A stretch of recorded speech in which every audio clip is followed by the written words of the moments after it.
दोस्तों Jeff Bezos दुनिया के चौथे सबसे अमीर इंसान हैं। इनकी नेटवर्थ है 124 बिलियन यूएस डॉलर। और यहाँ पर ये सुनने में आ रहा है कि ये अपनी ये जो फॉर्चून है, नेटवर्थ है, उसका एक बहुत बड़ा हिस्सा चैरिटी में डोनेट करने वाले हैं। और आप सभी के मन में ये ख्याल आएगा, मैं तो तेरे को हरामी समझता था, तो राम निकला रे, देव मानुस निकला। और कई सारे लोग सोचेंगे कि क्या भैया दूसरी गर्लफ्रेंड भी तुम्हें छोड़ के चली गई, जो इस तरीके की होमलैंडर वाली सोच लेके बैठे हुए हो। तो यहाँ पर ऐसा है कि लॉरा सैंचेज ने ही बताया है एक इंटरव्यू के अंदर कि जेफ बेजोस का ऐसा इरादा है कि वो अपना जो भी नेटवर्थ है उसका एक बहुत बड़ा हिस्सा डोनेट कर दे। अब कोई शौक नहीं है उनको दुनिया के सबसे अमीर आदमियों में अपनी गिनती करवाने का, लेकिन मुझे ऐसा लगता है जिस तरीके से बिल गेट्स भी बहुत बड़े दानी हैं, लेकिन दानी ये सिर्फ अपनी फाउंडेशन के अंदर ही, अपनी फाउंडेशन में ही पैसा डालते रहते हैं। जिस तरीके से ह्यूमन वाली एक फाउंडेशन है उसके अंदर भी पैसा डालता है हमारा एक बहुत बड़ा एक्टर, उसी तरीके से अब जेफ बेजोस भी अपनी अमेज़न फाउंडेशन खोल के उसी में डाल देंगे। मे बी इन्होंने खोल भी रखी होगी।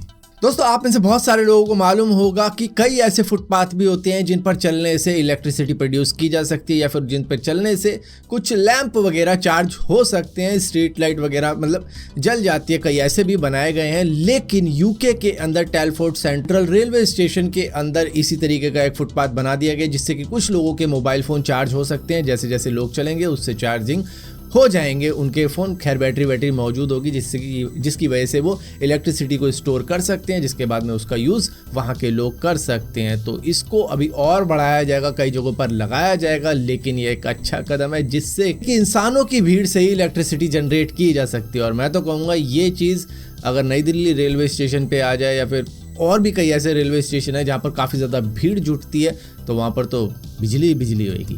अब यहाँ पर दोस्तों आपको मालूम होगा कि VLC प्लेयर को इंडिया के अंदर से बैन कर दिया गया था, जो कि PC के लिए होता है। तो उसकी वेबसाइट को ब्लॉक कर दिया गया था इंडियन गवर्नमेंट द्वारा। लेकिन फिर बाद में VLC वालों ने लीगल नोटिस भेजा था कि भैया हमें बताओ कि रीज़न क्या है, ब्लॉकिंग ऑर्डर की कॉपी दो और अपॉर्चुनिटी दो हमें कि हम अपने आप को डिफेंड कर सके। अगर कोई दिक्कत है, अगर कुछ लगता है आपको इसके अंदर कमी है, तो हम उसको सुधार सकते हैं। आपने सीधा ही ब्लॉक कर दिया। तो इस तरीके की चीज़ों की कोई भी एक्सप्लेनेशन ना देते हुए अब इंडियन गवर्नमेंट ने VLC मीडिया प्लेयर को दोबारा से अनब्लॉक कर दिया है। उसकी वेबसाइट पे आप जाके डाउनलोड भी कर सकते हो। तो ये बड़ा ही अजीब सा लगा, मतलब कुछ भी एक्सप्लेनेशन नहीं दी गई, चल जान दे, अनलॉक कर दे।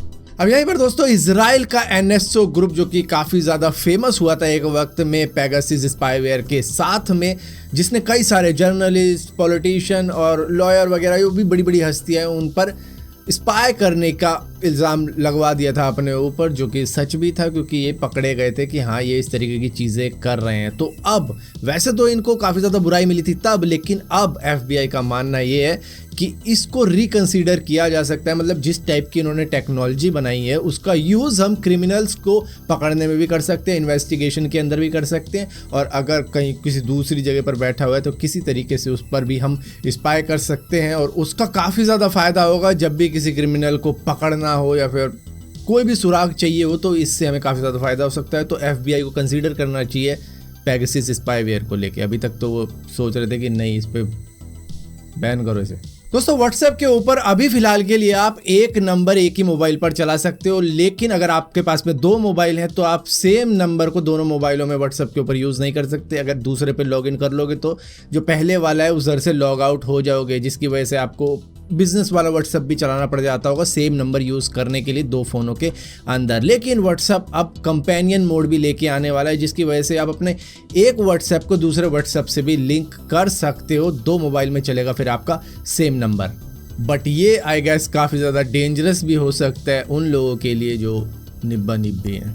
ला दे तू मुझे एक्सेस दे इसकी, मैं देखूं आज तुझे कौन मैसेज करती है। दोस्तों रैंसमवेयर अटैक बड़ी बड़ी कंपनियों पे होते रहते हैं, जिसके बाद में उनसे काफ़ी ज़्यादा पैसे मांगे जाते हैं बिटकॉइन के अंदर कि तुम हमें इतने बिटकॉइन दे दो, तब जाके हम इसका जो इंक्रिप्शन हमने लगा रखा है उसको डिक्रिप्ट करवा देंगे, वरना तुम्हारी जो भी फाइल वगैरह है, जो भी तुम्हारा डेटा है वो सब ही डिलीट कर देंगे, कुछ नहीं बचेगा। तो जिसके पास में रिजर्व डेटा होता है वो तो बच जाता है, लेकिन बाकी फंस जाते हैं, उनको पैसा देना पड़ता है। लेकिन ऑस्ट्रेलियन गवर्नमेंट का भी इरादा ये है कि रैंसमवेयर अटैक जिस भी कंपनी पे होगा होगा उसको कुछ भी पे करने की ज़रूरत नहीं है। ऐसा उनका कहना है कि कुछ पे मत करना है इनको, वरना इनके इरादे और भी ज़्यादा बुलंद ही होंगे। तो कुछ पे मत करो, बल्कि अपने डेटा को कहीं और भी स्टोर रखो। ऐसा नहीं है कि सिर्फ आपके पास में एक ही डेटा है, आपके पास में दूसरी जगह भी डेटा होना चाहिए, ताकि अगर एक जगह से हैक हो जाते हो तो एटलीस्ट आपके पास में बैकअप है। दोस्तों, एलॉन मस्क ने अपना एक रोबोट अनवील किया था, जो कि आप सभी ने देखा होगा, जिसकी वीडियो यहाँ पर भी होगी, जिसका थोड़ा बहुत मजाक मैंने भी उड़ाया और बाकी लोगों ने भी उड़ाया और कुछ ने काफ़ी ज़्यादा अप्रिशिएट भी किया कि भैया एलॉन मस्क ने कमाल कर दिया है।